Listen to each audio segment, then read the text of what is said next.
Hello, listener, and welcome to Book 5, Chapter 6 of Bite-Sized Tales, the audio flash fiction podcast.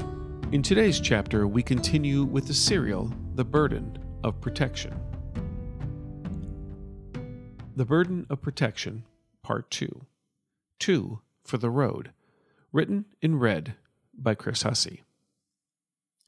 In Part 1, we learned about Garret Westdown, the son banished from his wealthy and influential family for being too curious about certain aspects of his family's history. Garret now whiles away his time in the inn of a family friend, drinking for free and concocting false tales about the other patrons. His musings are interrupted by his father, confessing the need for Garret to fulfill the family's sacred obligation of being a protector of a portal to another realm. Garret's older sister, Helen, has fallen ill after an unplanned pregnancy, leaving Garret the sole family member able to complete the mission. Despite his resentment towards his parents for his banishment, Garret agrees to the important mission. His father does not send him alone, however. Part 1 ends with Garret meeting Phrixus. Gray and white clouds crept together, conspiring to block the remaining rays and warmth of the sun above the pair of riders making their departure from the city of Threshold. Garret and Phrixus exchanged glances as their mares passed forward with a casual clip down the merchant's way. The road would be the pair's guide for the next several miles until they would be forced off by necessity. This close to the city, the road and the area surrounding it bustled with activity. Merchant wagons, impromptu vendors, and small groupings of tent encampments all tended to their own affairs. To them, both Garret and Phrixus were just another pair of riders. The Westdown son took a moment to study his riding companion once more. Phrixus was tall and lanky, moving in his saddle with a swaying motion that seemed to imply his bones were made of soft cheese. His face was small and pockmarked with blond patches of hair that matched the mess upon the top of his head. His clothes hung loose, only adding to the comical nature of his saddle rocking. Of curious note were the pair of square spectacles in front of his eyes. The lenses were either dirty or cloudy, Garret was unsure which, and they hooked over his ears by a thin rope and wire. He knew a few individuals who wore similar over their eyes, but the pair donned by Phrixus seemed to serve a different functionality. They certainly bore a unique style. In fact, it looked to Garret as if the man wouldn't be able to see through them at all. Rounding out the visage of the man was the necklace, bracelets, and earrings Phrixus wore. All were of a design that could be kindly termed as gaudy. Large metallic bulbs inset with gems or shiny filigree. The pieces did not fit the man's clothing or build, and bore no unifying theme, yet Phrixus wore them with pride. Garret noticed the odd way they clinked and clattered as he rode, as if they were made of a different material, but he said nothing. Garret was about to speak, but Phrixus beat him to it. "I know I have already said as much, but it truly is an honor to travel with you on your mission, Master Garret." Garret held up a hand to silence the man. "No, we need to stop such things right now." Phrixus looked confused. "What things, Master Garret?" That right there. Yes, I am the leader here. Yes, I am a member of the Westdown family that you serve. But Phrixus, I am anything but your master. Garret will suffice." Phrixus hesitated, then finally nodded. "I understand, Garret." "Excellent." Garret looked upwards, making note of the last bits of sun being consumed by the clouds. The yellow and orange mixing with the greenery on either side of the merchant's way took on a slightly gray tinge. He watched as Phrixus removed his glasses, tucking them inside the folds of his tunic. "So, tell me, Phrixus, this is not normal for one of your ilk to travel on this mission, yes?" "My ilk?" "Yes, alchemists, potion wizards, salve sorcerers. You normally concoct your brews inside the safe confines of my father's home, yes?" Phrixus nodded. "That is correct, but the current circumstances prevent us from doing the ritual in the way in which we've done it in the past." Garret chuckled. "My sister's pregnancy, you mean?" The alchemist nodded once more. "Yes, her being with child complicates things. We can only complete our portion of the ritual with a sentry in Phrixus hesitated. Well, there are other factors. Garret turned his head sharply. What other factors? Phrixus's face flushed, realizing what he may have just admitted. He stammered a reply, but it caught in his throat. Garret broke out a healthy laugh. Fear not, Phrixus. I'm sure I'm very well aware of what these other factors are. As you are no doubt aware of my banishment, my father could simply not go back on his word because my sister could not keep her legs closed. If he had permitted me back inside the estate grounds without earning the entry, he would have lost face. Phrixus coughed, then nodded his confirmation.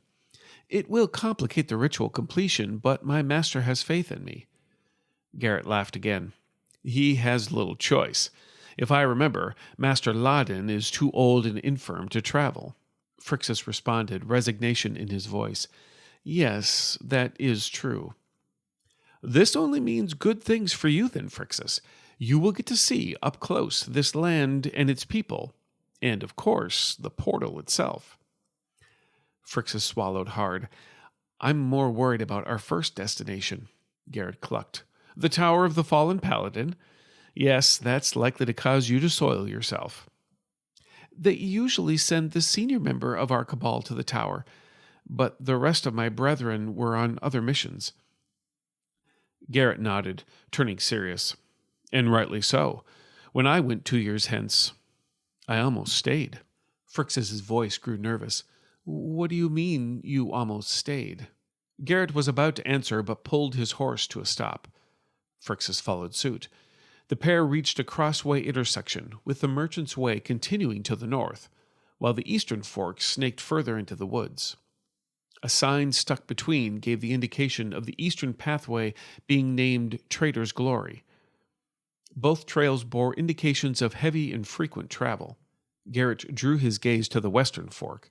A faded sign showed the Trader's Glory name, with a second sign below it indicating Drak Tower. The name of the tower was crossed out and marked over with charcoal. A less ornate sign hung below it, with the words, Woe to Thee, scrawled in the same charcoal. The dirt of the roadway was barely visible, with nature overtaking most of it in a bed of green. Phrixus pointed. This is the way, then? Garret stared down the pathway, the trees on either side curving in as if to consume any who dared proceed further. His mind went back to his last visit. The temptation, the seduction which nearly consumed him, causing him to almost forget his purpose and lose his way.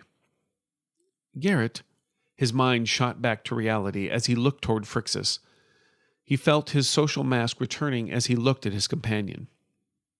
Yes, it is this way. Are you scared?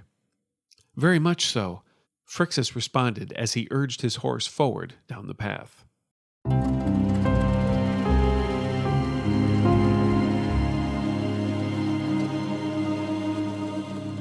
The duo hoped to reach the tower before the rain fell, and they had. It stood tall, a wide, single silo structure.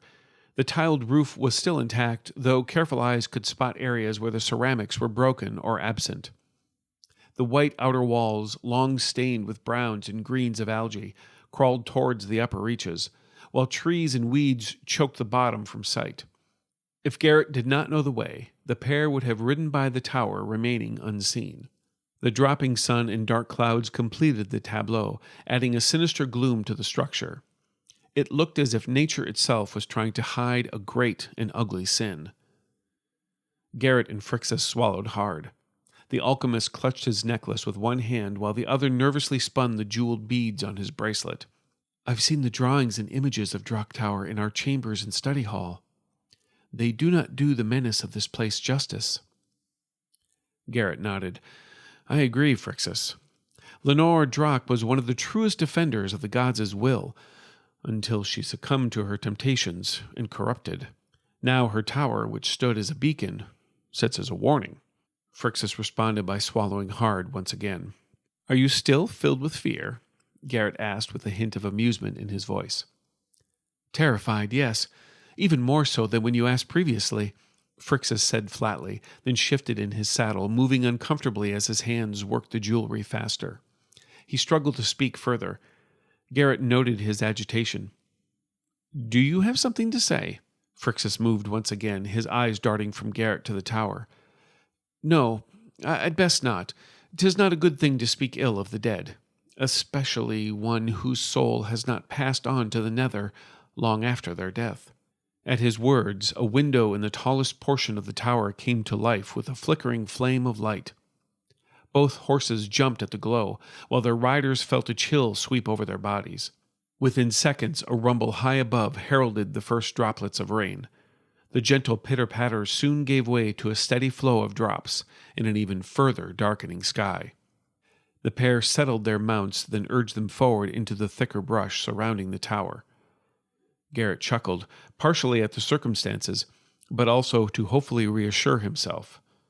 Deflecting, he spoke to Phrixus once again. Now how scared are you? Phrixus did not answer.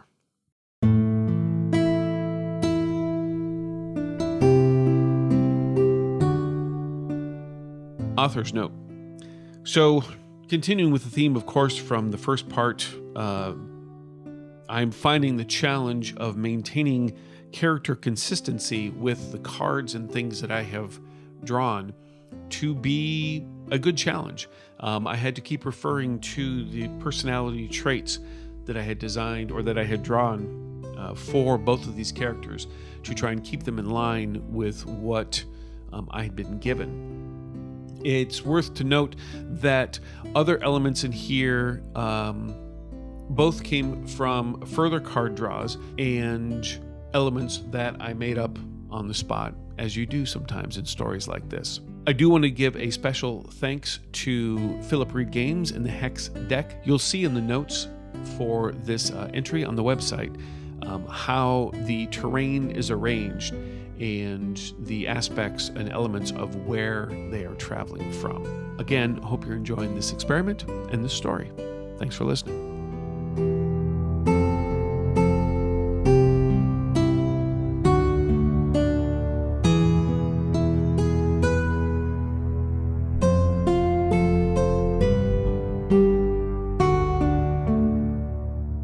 This chapter of Bite-Sized Tales has been brought to you under a Creative Commons Attribution, Non-Commercial, No Derivatives 4.0 International License. Intro and outro music is Fantasy Motion by Alexander Nakarada, provided under a Creative Commons 4.0 license. If you've enjoyed what you've heard today, we greatly appreciate reviews and recommendations to your friends. For more information about our authors, please visit bitesizedtales.com or follow us on Instagram at bite_size_tales or on Blue Sky at bitesizedtales.bsky.social. We look forward to reading to you next time.